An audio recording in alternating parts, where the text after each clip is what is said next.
here's what we're going to end up with. Two separate people that previously were joined under King Noah. Now they're going to be separated. Two different civilizations, Limhi's and Alma's.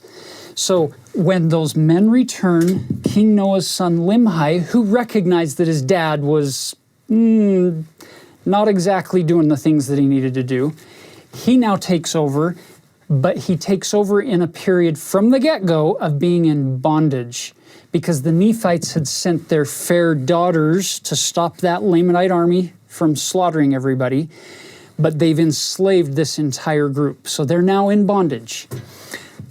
The thing that is hard to keep straight sometimes is you read chapters 21 and 22, and then you read 23 and 24, and it makes it sound almost like, okay, this is happening at the beginning of the year, and then this happens at the end of the year, or something like that. The reality is chapters 21 and 22, specifically chapter 21, is covering 24 years. This is a long time to be in absolute bondage and slavery to the Lamanites. Now, watch what happens as we progress into this story and then contrast it with this story. These are stories of bondage, because these guys are going to be brought into bondage as well. It's almost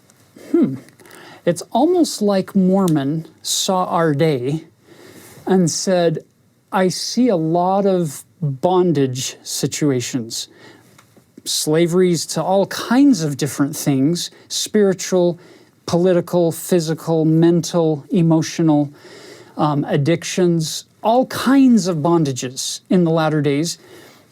And so we get two contrasting stories side by side about getting into bondage and how to get back out of bondage. And this is beautiful. So watch. Limhi's group in chapter 21, look what they say in verse 5. Now the afflictions of the Nephites were great, and there was, mark it, no way that they could deliver themselves out of their hands, for the Lamanites had surrounded them on every side. Brothers and sisters, there is no way that we can deliver ourselves out of certain bondages because we're surrounded on every side. Okay, that's their conclusion. They're looking around, and we don't know at what point in the 24 years that this actually occurs, the order of these events. We just know it's covering 24 years total in this chapter. Look at verse 6. Came to pass that the people began to murmur with the king because of their afflictions. They began to be desirous to go against the Lamanites to battle. And they did afflict the king sorely with their complaints. Therefore he granted unto them that they should do according to their desires. Did you notice? There was no way to deliver ourselves. But it gets so awful, so bad, we plead with the king. He's like, okay, fine, go fight the Lamanites. So they did. They get their armies together, and they went forth in verse 7 against the Lamanites. But verse 8, the Lamanites did beat them and drove them back and slew many of them. And now there was a great mourning and lamentation among the people of Limhi. The widow mourning for her husband, the son and the daughter mourning for their father, and the brothers for their brethren. Did you notice what just happened? What happened with their bondage? It now got worse. What used to be bad is now going to be worse. The Lamanites are going to be treating them even worse. They now have fewer men to take care of the needs, the physical needs of that society and that people. We have wives and children and parents and relatives who are now mourning the loss of those who have died in this effort to try to free themselves. And it's worse. So what should we do? Well, I've got an idea. Verse 11, it came to pass that their continual cries did stir up the remainder of the people of Limhi to anger against the Lamanites. That's never a good motivator to go to war, in anger. And they went again to battle, and they were driven back, suffering much loss. What just happened to their bondage? They tried to fix it again. Now they've just made it worse We've lost more people. The Lamanites are going to be even more vigilant and more vengeful against us as slave taskmasters, right? So what should we do? Verse 12, yea, they went again, even the third time, and suffered in the like manner, and those that were not slain returned again to the city of Nephi. I think you see the point. There really is no way to deliver themselves out of bondage, and every time they tried to deliver themselves back to our covenant connection, when I try to do it all alone, when I say, God, I got this one today, no need for your help, I'll let you know when I need you again, but I'm good, I got it today. All we do is make our existing problem not go away, but introduce more problems. We make our bondage worse. In our best efforts and our zeal for making it better, we make it worse. Now you'll remember back in Mosiah chapter 12 when Abinadi came to them after 2 years, when they were all of Noah's people were in worse iniquity. He told them, you will be brought into bondage. And if after being driven and smitten, you still choose not to repent and be humble, then God will utterly destroy you from off the face of the earth. Limhi's people is working their way towards fulfilling that prophecy. Gratefully, they didn't get there. For many of the people, they end up getting killed in these efforts. But the remainder, you'll notice in verse 13, they finally humbled themselves and submitted to the Lamanites, saying, okay, well, we're not going to try that ever again. We've had 3 fails in these attempts. And then look closely at verse 14. There comes a time when hopefully these people hit rock bottom of the barrel, and they realize, verse 14, they did humble themselves even in the depths of humility, and they did cry mightily to God. Yea, even all the day long did they cry unto their God that he would deliver them out of their afflictions. That verse right there, 14, is worth studying over and over and over again in the latter days for individuals and for families and for leaders. How do we turn our hearts to God, and how do we completely swallow up our will in his and cry mightily to him that he would deliver us from bondage? I find it interesting that it's at that point where Mormon throws in verse 15. Now the Lord was slow to hear their cry because of their iniquities. Nevertheless, the Lord did hear their cries and began to soften the hearts of the Lamanites, that they began to ease their burdens. Yet the Lord did not see fit to deliver them out of bondage.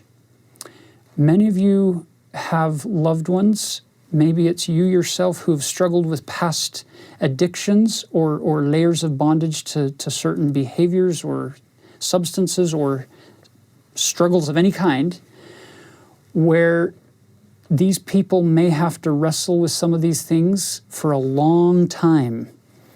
But the Lord did hear their cry. That's the key, is now they're no longer going to be wrestling with these struggles alone. Doesn't mean they're going to be perfect. Doesn't mean they're never going to mess up again. It means they're not struggling alone. They have the Lord with them.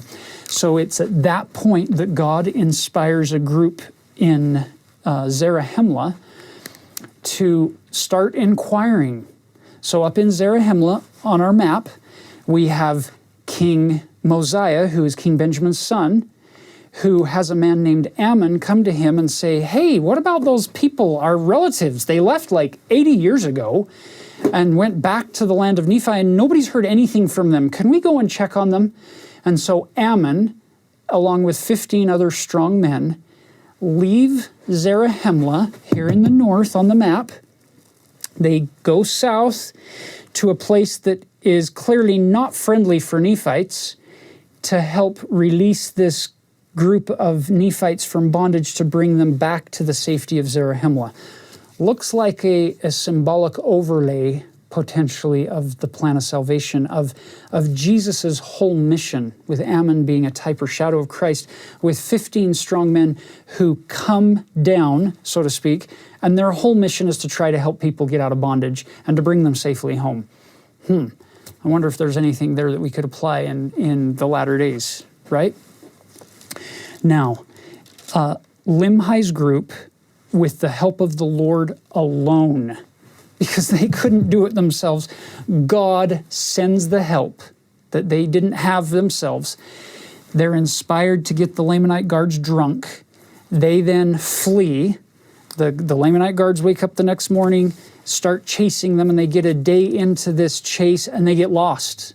Like, so lost that they not only don't know where the people of Limhi went, but they don't even know where they came from. They can't figure out how to even get back home to the city of Nephi or Shemlon or wherever they've come from. They are totally lost. And so Limhi's group is being led on this map all the way back to Zarahemla, and this Lamanite army is wandering for days in the wilderness, and lo and behold, they come across this group that they didn't know was out there, Amulon, that we didn't even talk about in this lesson back in chapter 20. And then they wander, and on the map they find this city, Helam. Now we enter this contrast with Alma's group. Look at chapter 23, verse 20. And it came to pass that they, the people of Alma and Helam, they did multiply and prosper exceedingly in the land of Helam, and they built a city which they called the city of Helaman, or Helam in this case. So 24 years of prospering, of peace, of growing. They established a covenant connection with God 24 years ago by the time this army comes out of the wilderness. They've been having a wonderful time compared to their neighbors who didn't come and make that covenant 24 years ago, who have been in this bondage that's been getting worse and worse and worse for 24 years before they finally got released. So you'll see the contrast in Alma's group here. Look at verse 21. Nevertheless, the Lord seeth fit to chasten his people, yea, he trieth their patience and their faith. This is one of the reasons why God is being put on trial by the world, is because life is hard, and a God who happens to also be our loving parent, his whole goal isn't to try to make our life as easy as possible. His goal is to try to help us to grow into a level of perfection that can only come through certain experiences. And so he trieth their patience and their faith. Look at verse 22. Nevertheless, so put greater emphasis on what comes next, not the trials of my faith, so much as whosoever putteth his trust in him, the same shall be lifted up at the last day. Yea, and thus it was with this people. So let's look at a couple of interesting phrases here about the covenant path. We have the Abrahamic covenant, which is God's promises to give us prosperity, priesthood, posterity, if we keep the commandments, which is the Mosaic covenant. I'm just going to write this down real quick. So what we want to look at here is God has offered all of us the Abrahamic promise, all of us, as children of Abraham or adopted in. Now, that's his obligations to us, right, to offer us salvation, to make it available. Mosaic covenant, which was revealed initially to Moses, Mount Sinai, it's been updated by modern-day revelation, other prophets. The basic phrase is, if you keep my commandments, you shall prosper in the land. What happens here? Well, they did not keep the commandments. The people of Noah did not keep the commandments. They did not prosper. And as they tried to force themselves into prosperity, it got worse and worse and worse. Whereas the people of Alma, they had kept the commandments. They prospered in the land. Now, we learned, as Tyler was talking about, God's going to give us trials. We cannot grow and develop without trials. And believe me, I would rather teach lessons about trials than actually having to do them. But it is a reality. The key phrase of the Abrahamic covenant is the God of Abraham, Isaac, and Jacob. And here's one of the places in the Book of Mormon it shows up. Right here in Mosiah chapter 23, verse 23. And actually the verse before we read the word trust. We put our trust in God.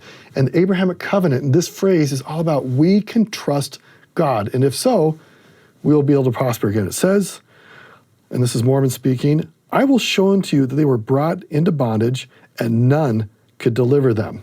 There's no way out. None could deliver them but the Lord their God, yea, even the God of Abraham, Isaac, and Jacob. Meaning this is the God of deliverance. This is the God you can trust. This is the same God that took the Israelites out of Egyptian bondage. So wherever you are in your life, if you feel like you're stuck, just know you can trust God. He will be faithful to his covenant to deliver you as you continue to pursue keeping the commandments.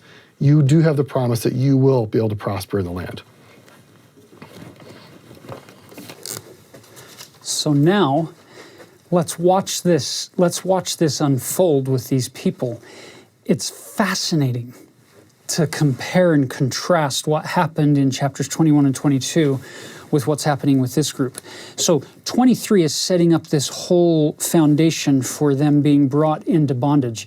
And some of you might be wondering, why is this happening? Well, remember back in chapter 12, Abinadi promised all of King Noah's people, and these guys were in that category as well. You're all going to be brought into bondage. And for some reason, God doesn't let his prophet's words go unfulfilled.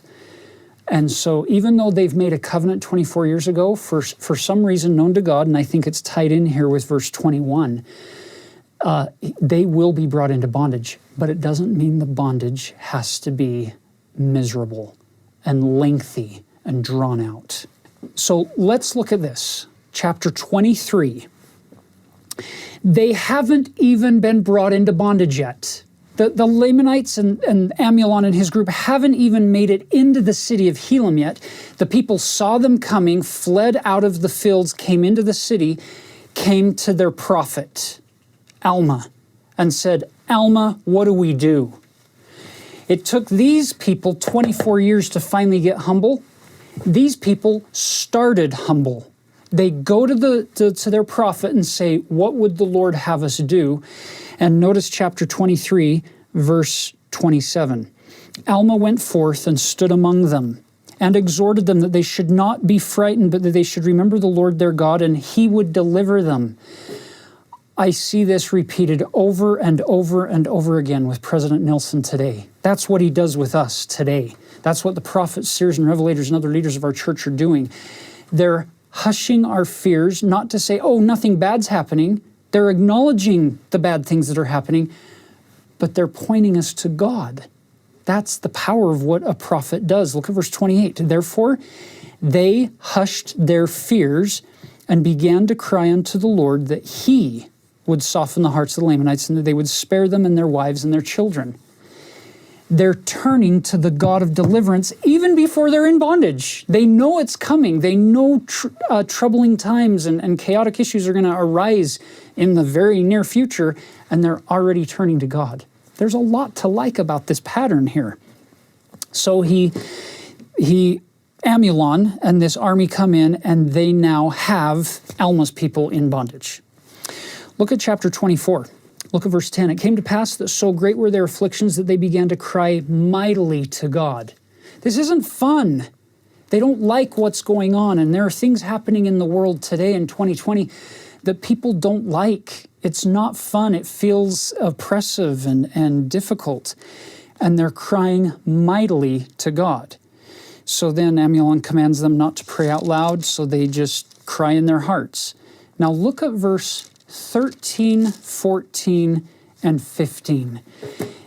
If you want an incredible experience, sit down with your family or loved ones or with yourself and the Holy Ghost with a journal in front of you and study slowly and repeatedly and carefully verse 13, 14, and 15 and see if Mormon didn't encapsulate the goodness of God in your life.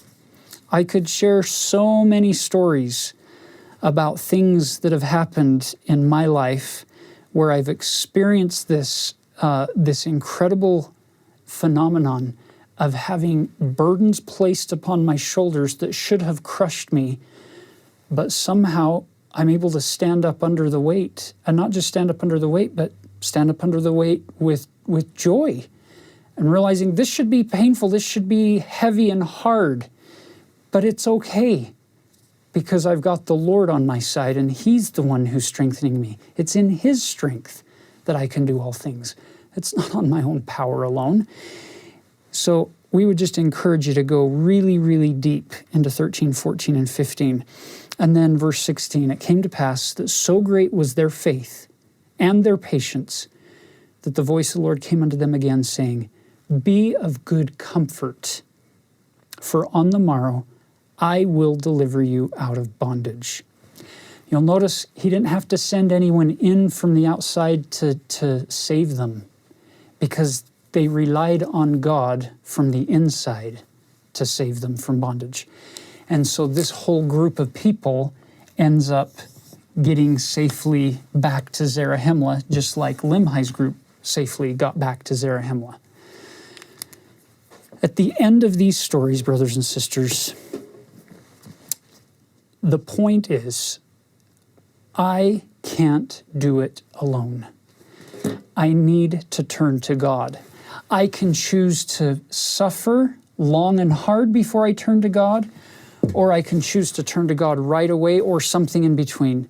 But when I turn to God, He doesn't just take away my problems, but He strengthens me in order to be brought to safety and wrapped in the arms of His love. Some of you are familiar with the words of a song that encapsulates how I feel as I study these chapters on bondage and release from bondage. Prone to wander, Lord, I feel it. Prone to leave the God I love. Here's my heart. Oh, take and seal it. Seal it for thy courts above. I want you to know that I know that God is in His heavens. Yes, there are difficult things going on in the world, but there is a prophet in Israel today. And God is speaking to us through him and through all of His other chosen and appointed servants. And if we turn to God in humility and rely on the words that we're getting and the direction we're getting through His chosen servants, I testify that we will be released from bondage of all varieties, some of them soon, some of them late, but we're going to become perfected through Christ in the process either way.